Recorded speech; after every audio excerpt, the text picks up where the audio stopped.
모태 여러분 안녕하세요. 오늘은 꼰대와 멘토에 대해서 이야기해 보겠습니다. 이 말씀 들려드리기 전에 여러분 구독해 주시고 좋아요로 저에게 힘을 주시면 감사하겠습니다. 주변 사람들에게 꼰대처럼 왜 그러세요? 라는 이야기를 혹시 들어보셨나요? 저는 아이들이 엄마 할머니처럼 왜 자꾸 잔소리를 하세요? 라고 하더라고요. 시어머님의 잔소리가 얼마나 싫었었는데 내 모습이 그 모습이라니 정신이 번쩍 들더라고요. 이렇게 우리가 정신 차리지 않으면 난 아니라고 하는데 나도 모르게 노인 같은 꼰대 짓을 하게 됩니다. 그래서 오늘 꼰대와 멘토 싹 다 정리해 봅니다. 첫 번째, 아이들의 행동이 이해가 안 될 때 어떻게? 라는 단어가 떠오른다면 당신은 이미 꼰대입니다. 요즘은 쌍둥이도 세대차가 난다고 하는 우스갯말이 있습니다.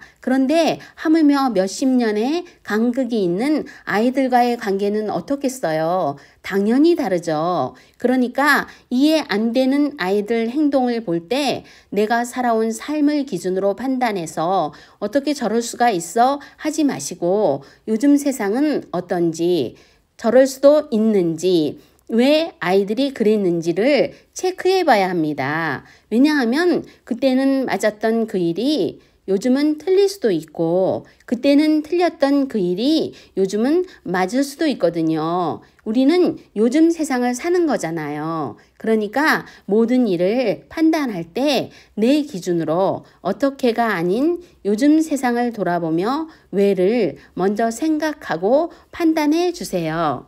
두 번째, 아이들이 물어보지도 않았는데 자꾸 내 생각에는 그래도 라면서 내 의견을 말하면 당신은 이미 꼰대입니다. 정말 필요하다면 아이들이 먼저 물어볼 거예요. 그럴 때 대답해줘도 늦지 않습니다. 그리고 대답해주면서 내 말에 집착해서 그렇게 꼭 해야 한다고 강요하지 마세요. 그냥 대답만 해주고 결정은 아이들이 하게 놔둬야 합니다. 어떤 땐 이미 자기들이 결정 내려놓고 물어보는 경우도 있거든요. 그러니까 강요하지 마세요. 사실 이 부분은 저도 잘 못하는 부분이에요. 노력한다고 하면서도 자꾸 선을 넘는 것 같아요. 그래서 아들한테 핀잔을 많이 들어요. 여러분, 물어보지 않은 건 먼저 조언하지 말자. 꼭 기억해 주세요. 세 번째, 아이들의 삶이 궁금하다고 일일이 물어보면 당신은 이미 꼰대입니다. 아이들이 잘 살고 있는지, 필요한 건 없는지 궁금한 게 많아요. 저도 분가한 아들네가 궁금하답니다. 그래도 나의 궁금증이 아이들에게 부담이 되면 안 되니까 조심하려고 노력하고 있어요. 그럼에도 불구하고 툭툭 물어보곤 해요. 그러다 아이쿠 내가 또 꼰대짓 했네. 조심해야지 라고 생각합니다. 부모니까 자식 일을 궁금해하지 않는다는 게 정말 쉽게 되는 일은 아닌 것 같아요. 그래도 말하지 않는 건 궁금해하지 말고 그냥 지나가 보자고요.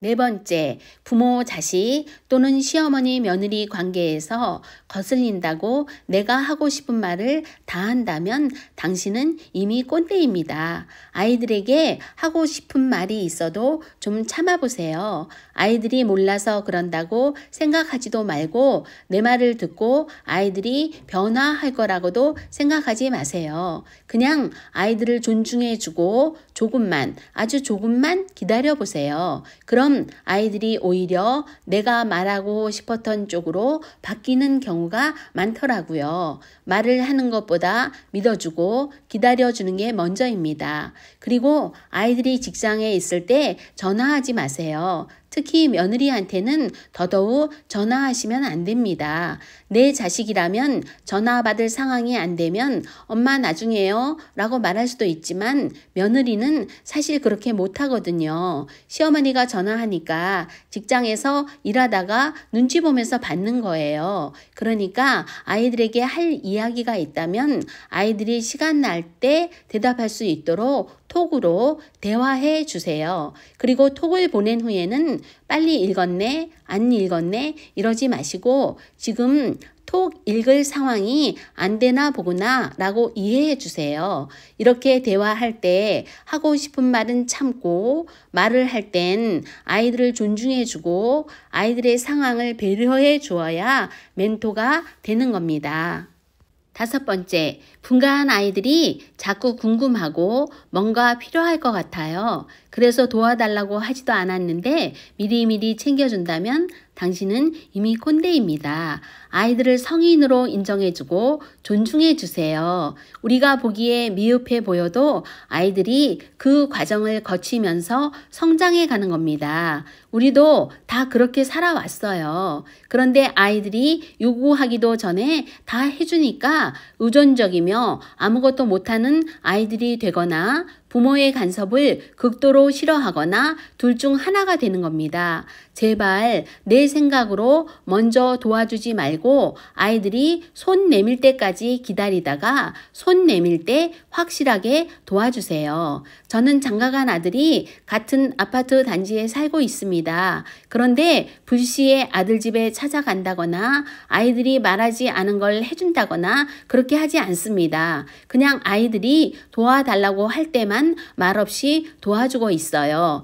며느리가 집 비밀번호를 알려드리겠다고 했는데 제가 싫다고 했습니다. 같은 단지에 산다는 것만으로도 며느리에게는 부담이 될 텐데 시어머니가 비밀번호까지 알고 있으면 얼마나 부담이 되겠어요. 그래서 서로 없는 듯이 살자고 했습니다. 내 생각은 내려놓고 아이들을 믿어주며 손 내밀 때만 확실하게 잡아주어야 멘토가 되는 겁니다.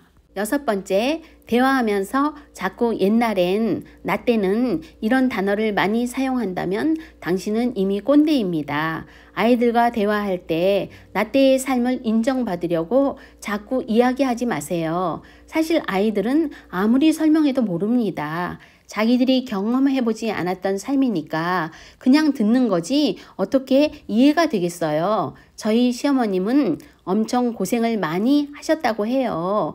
처음 시집 와서 그 이야기 들을 땐 경청도 하고 고생하셨구나 하고 생각도 했어요. 그런데 그 이야기를 너무 자주 하시니까 나중에는 오히려 이질감이 느껴지더라고요.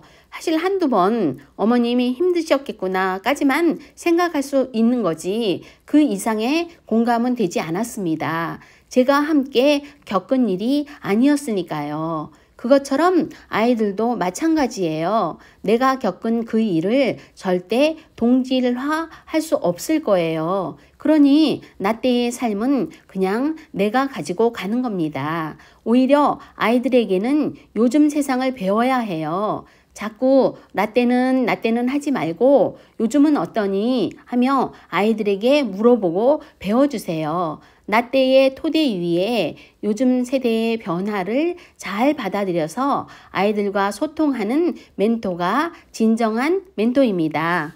요즘은 젊은 꼰대라는 말도 있더라고요. 그렇듯이 노인이기 때문에 꼰대가 되는 게 아니라 어떤 태도로 사람을 대하느냐가 중요한 것 같아요. 비록 나이는 들었지만 아이들을 존중하고 이해하며 내 아집으로 자꾸 아이들을 가르치지 말고 아이들을 믿어주고 기다리다 손 내밀 때 도와주는 멘토로 살아가자고요. 부족한 제 이야기 끝까지 들어주셔서 감사드리고 행복해 여러분, 오늘도 각자의 자리에서 각자의 행복 조각을 쌓으시기 바라며 저는 다음 주 금요일 오후 9시에 다시 찾아뵙겠습니다. 안녕히 계세요.